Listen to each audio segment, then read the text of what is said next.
All right. No, I really am. I'm good at it. We do that drill work we started out with. Here's some key phrases to give these little guys. All right, we want to go thumb to pocket. Okay, thumb to pocket. Right there. Just tell them take their thumb to the pocket. And then we're going to tell them act like your fingers are fangs. Okay, if they're pointing this way, you're going to get bit. If they're pointing that way, you're right. Okay. The other thing is act like there's cookies up on a jar and you're trying to get them. All right. So those little things seem to help. But from a start out close, and I would take my legs out of it. That's why I would start to get them to feel it. And then we tell them this elbow's a sight for a gun. If you're shooting a BB gun, this is a sight. And then we tell them, all right, we got them right. You start them wherever you want. Okay, start them here first, or start them here first, whatever. And just tell them get that elbow up, and then take the chest to the glove. All right. The biggest thing I see from throwing from the youth today is this arm drops right here. So now, think about it. How are you going to gauge where that ball's going to go? And I liken it to the butterfly machine. You know, if you get this arm up here, then you're really strong here. If this arm's back here and you try to take it, you're not as strong on that little butterfly, you know, back in the 80s or 90s. Yeah, I don't even do that anymore. But that's how I would start. Take their legs out and just, you know, I mean, you may even start them right here first. Just say glove to chest, glove to chest. And that'll get them going right. Glove to chest. And then, like I said, the chest, you're bringing your we're keeping our glove and chest together. So we're going to bring our glove to our chest. And that way, we keep that front arm on the target as long as we can.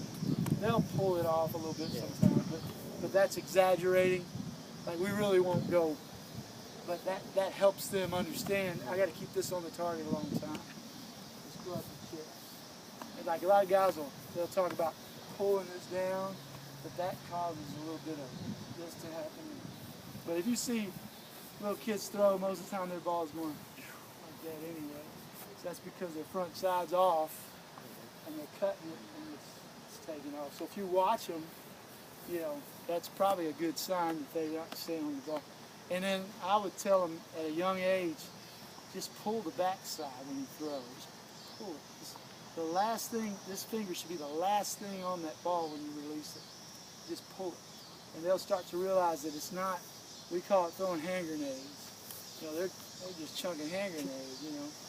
Pull that thing down, and that'll help them. But I would keep them as close as I can early, and then try to back them up from there. But definitely, I'd take the legs away from them just so they can work on just nice, easy throwing. And keep that elbow up. Make sure that elbow's up. And if this thing stays on it, it should be okay. Anything else? How much do you coach 6, 7, 8-year-olds situational versus skills in practice? That's a good question. I would probably do a lot of skills with them. Just because they need to learn. I mean, they'll figure it out, I think. But if they can't do the skills, then the game probably sucks. You know, they're probably not having fun playing the game. So I would try to work hard on just teaching them how to execute the play, and then as you progress, I would say 6 and 7. That's young, man. That's I've got a 5-year-old.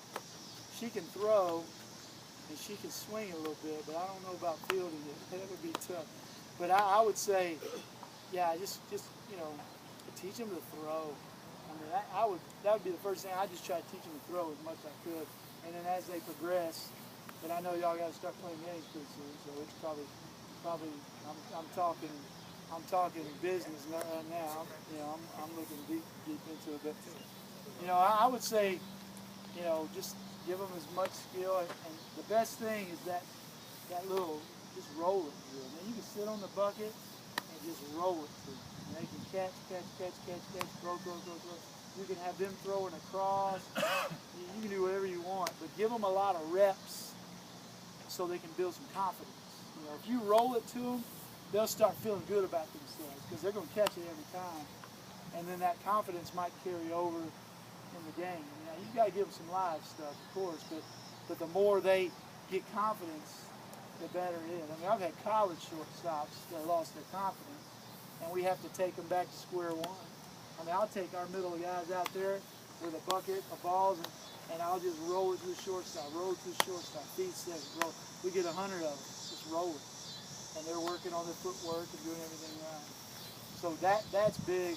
Just start out slow, start out close, because there's no margin for error, I guess. Just keep it real close, start out close, and then start backing everything up. I mean, that's the whole game's like that.